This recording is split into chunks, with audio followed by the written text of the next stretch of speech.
Assalamualaikum warahmatullahi wabarakatuh, abang semua.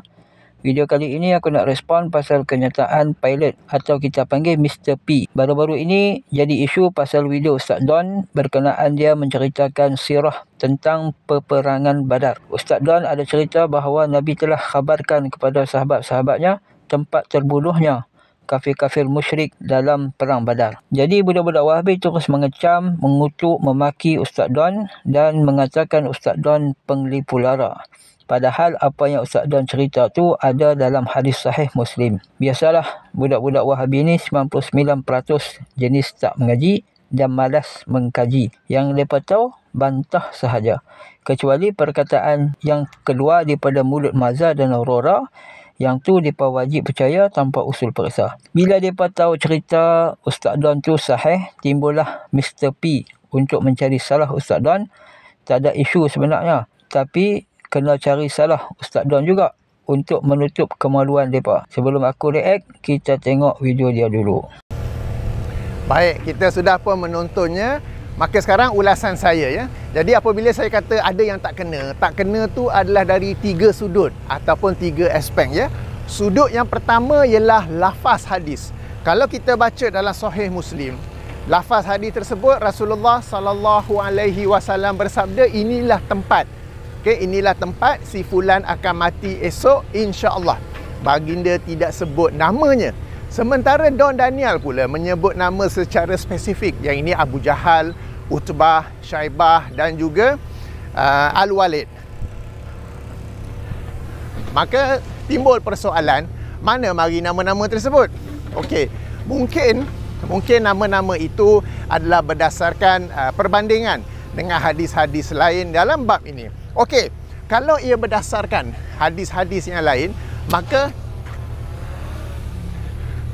hendaklah disebut bahawa ia berdasarkan hadis yang lain. Sebagai contoh ya, dalam hadis yang sahih Rasulullah sallallahu alaihi wasallam bersabda, inilah tempat si fulan akan mati esok insya-Allah. Sementara berdasarkan hadis-hadis lain berkemungkinan yang baginda masukkan ialah Abu Jahal, Utbah, Syaibah dan Al-Walid. Begitu disiplinnya. Bukan boleh main tembak saja. Kemudian disebut bahawa Rasulullah ambil tongkat. Dalam lafaz hadis tak ada tongkat. So tongkat tu mana mari? Okey. Jadi ini dari sudut yang pertama, lafaz hadis ya. Baginda menyebut si fulan. Bila disebut si fulan, ada 2 kemungkinan.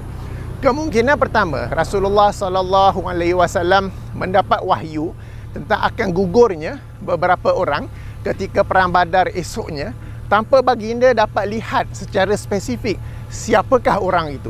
Maka sebab itu Rasulullah menyebut si fulan.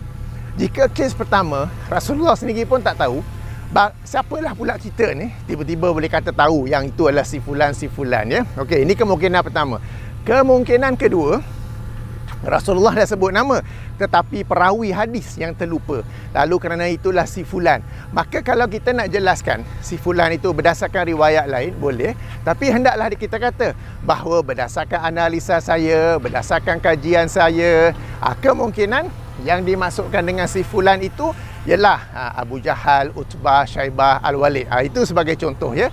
Demikian disiplin dalam ilmu hadis. Maka dari sisi yang pertama, dari sudut yang pertama, yang tak kena itu ialah dari sudut lafaznya. Kedua ialah pergerakan. Notice tak? Perasan tak?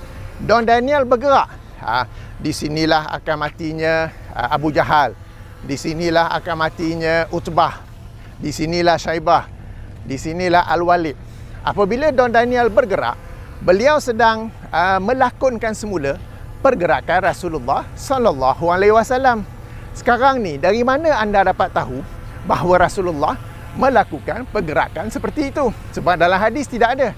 Tuan-tuan dan puan-puan yang dirahmati Allah, apabila kita berkata tidak boleh mendustakan Rasulullah sallallahu alaihi wasallam, ia bukan saja dari sudut lafaz tetapi juga dari sudut pergerakan.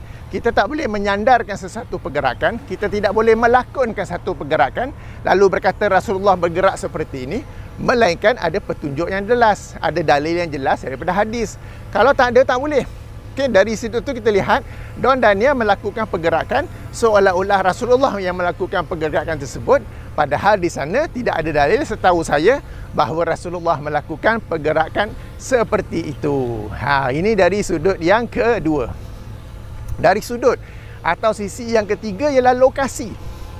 Lokasi, kita semua tahu Perang Badar berlaku di Badar lah kan. Tetapi perigi yang ditunjuk tu, betul ke perigi tu? Okey. Tanah Arab Saudi tu, itu padang pasir. Memang banyak telaga sebab orang susah nak cari air kan. Jadi memang ada banyak telaga. When you want to specify that this well is the well, you must give proof. Apabila anda nak berkata inilah perigi yang mana dihumban mayat-mayat tersebut, anda kena kemukakan bukti.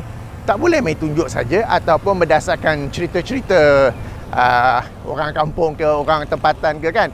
Kena ada bukti bahawa itulah periginya. Kalau sekadar main tunjuk, boleh, tak apa. Hendaklah kata kemungkinan besar inilah periginya. Kemungkinannya inilah periginya. Okey, drone dah tersangkut bawah pokok. Jadi tuan-tuan dan puan, dari tiga sisi inilah yang saya perhatikan perlu diperbetulkan ataupun perlu disemak semula apa yang dikatakan oleh Don Daniel. Baik, Mr. P mengatakan ada 3 benda yang tak kena dalam ceramah Ustaz Don. Pertama, lafaz hadis. Hadis ini sahih, riwayat Muslim. Mr. P kata Ustaz Don sebut satu-satu nama kafir musyrikin. Padahal dalam hadis tu tak disebutkan nama. Baik, Ustaz Don tak beritahu pun apa yang dia cerita tu ada dalam hadis Muslim. Tapi apa yang dia cerita tu memang ada dalam hadis. Jadi bermakna Ustaz Don riwayat hadis tersebut secara makna. Dia bukan mengajar kitab hadis yang mana perlu disebutkan satu-satu lafaz hadis tersebut. Boleh tak riwayat secara makna?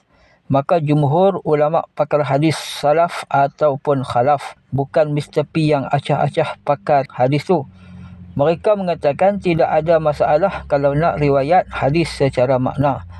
Yakni lafaz tak sama tapi jalan cerita sama dan tidak ada perbezaan yang jauh. Seperti mana yang dinukilkan daripada kitab Tadribur Rawi oleh As-Sayuti, kata Jarir bin Hazim, aku pernah mendengar Al-Hasan Al-Basri menyampaikan beberapa hadis sedangkan asalnya sama, hanya ungkapannya berbeza. Kata Ibn Aun, Al-Hasan, Ibrahim dan Asy-Sya'bi sering membawakan hadis secara makna. Kata Ibn Shihab dan Az-Zuhri, jika kamu menepati makna hadis dan kamu tidak menghalalkan yang haram serta tidak mengharamkan yang halal, maka tidak mengapa. Kata Waqi', sekiranya makna itu tidak bersifat luas, maka manusia sudah pun binasa. Maksudnya ialah akibat terlalu sedikitnya hadis yang diriwayatkan menurut lafaz asalnya sehingga banyak ilmu tidak dapat disampaikan.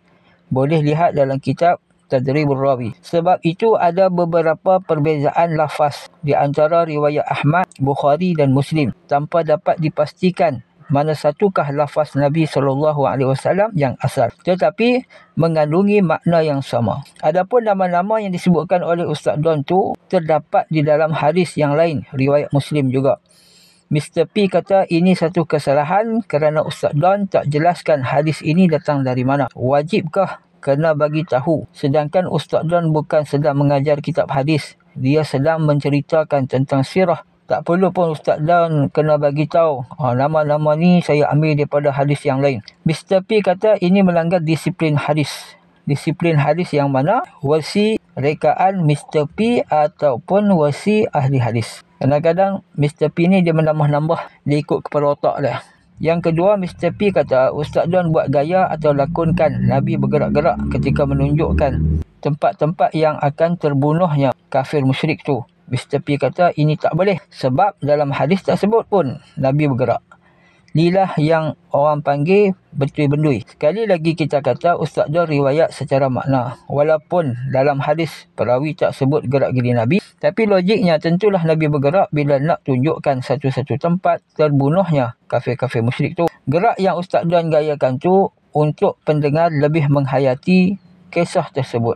Dan gaya yang ditunjukkan itu tidak merosakkan makna hadis tersebut. Seperti ulama mensyarahkan satu-satu hadis, bukan bermakna ulama menukuk tambah matan hadis tersebut, tetapi nak menjelaskan lagi maksud hadis tersebut. Dan jumhur ulama bersifat agak bermudah-mudah dan tasahul dalam periwayatan sejarah. Ini merupakan manhaj ahli hadis zaman berzaman tanpa sebarang syak.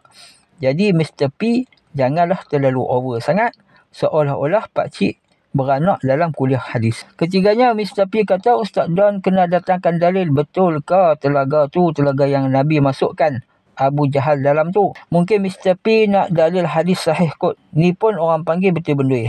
Benda-benda macam ni boleh diketahui dari penduduk di situ daripada satu generasi ke generasi yang lain. Seperti mana kita tahu Gunung Uhud daripada khabar penduduk di situ. Hadis tak pernah share pun lokasi Gunung Uhud kat mana. Kesimpulannya, apa yang Ustaz Don buat tu tak ada isu pun. Tetapi Mr. P suka buat isu. Kalau apa yang Ustaz Don buat tu salah, tak payah tunggu lama. Rora orang pertama yang akan mengkritik. Tapi dia okey je.